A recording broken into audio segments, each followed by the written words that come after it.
হ্যাঁ hello guys, আজকে আমি চলে এসেছি এত বড় একটা পুকুরে। আমি যখন ছোট ছিলাম তখন আমরা সেন্ট মার্টিনে গিয়ে সাগরে নেমেছিলাম, বাট তখন ছোট ছিলাম, তখন আসল মজাটা পাইনি। একটু বড় হয়ে গিয়েছিলাম সিলেটের সাদা পাথরে, সেখানেও অনেক মজা করেছি। আর আজকে চলে এসেছি সেগুলোর থেকেও অনেক বেশি ডিফারেন্ট গ্রামের পুকুরে। আমি দাদু বাসায় এসেছি, আর দাদু বাসায় এসে আমার আবদার ছিল যে আমি পুকুরে গোসল করব। এর জন্য বাবাকে বলেছিলাম, বাবা খেলা দেখতে চলে গিয়েছিল, আর যার জন্য আমি সঙ্গত কারণে আসতে পারিনি। কিন্তু এখন বাবা চলে এসেছে, বাবাকে ভ্যা ভ্যা করে কেঁদে নিয়ে চলে এসেছি আমরা মস্ত বড় পুকুরে। এখন আমরা পুকুরে নামবো, মাছ ধরবো, আরো অনেক মজা করবো। আপনারা কে কে সাঁতার পারেন? আমি সাঁতার পারি না, তারপরেও আমি আজকে এসেছি সাঁতার কাটতে, অনেক মজা হবে। আপনারা কে কে সাঁতার কাটতে পারেন অবশ্যই আমাকে কমেন্ট বক্সে জানাবেন। আচ্ছা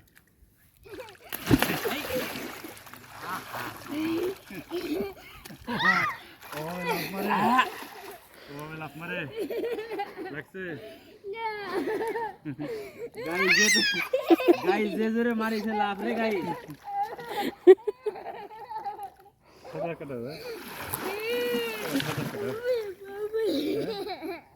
লাগিছে পায়ে লাগিছে গাইস গাইস সাঁতার গাইস সাঁতার কাটতে বলে গাইস হ্যাঁ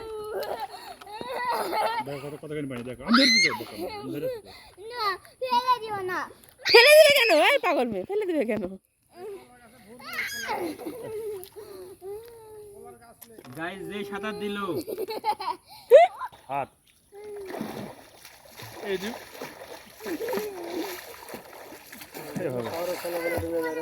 হ্যাঁ ওই লাভ মারে তো শহরে ছেলে পেলে কয় সেকেন্ড ইয়াতে ডুবে আসিল। ইডু মাস্টার করতে মরে যাবে মাস্টার।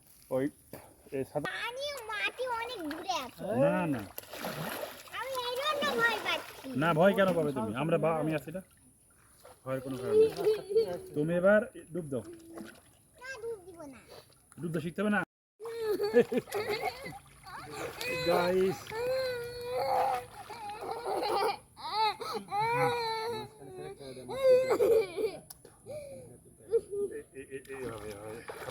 আমি ধরি দাও, হাত দাও। আমি হ্যাঁ আমি ধরছি, হ্যাঁ পেরে হাত দিতে পা বাড়াও, পা বাড়াও, পা বাড়াও। হ্যাঁ হাত ধরো, হাত ধরো হ্যাঁ দেখো এই যে হ্যাঁ আমি ধরে আছি তো, আমি ধরে আছি তো গাইস। মাটি পানি গাইস রাবার ধর আসবেন। রাবার ধর গাইস রাবার ধর। আইছে গাইস এরা অফিসাররা সব ধাওয়া নাকি মাছ ধরা সব হ্যাঁ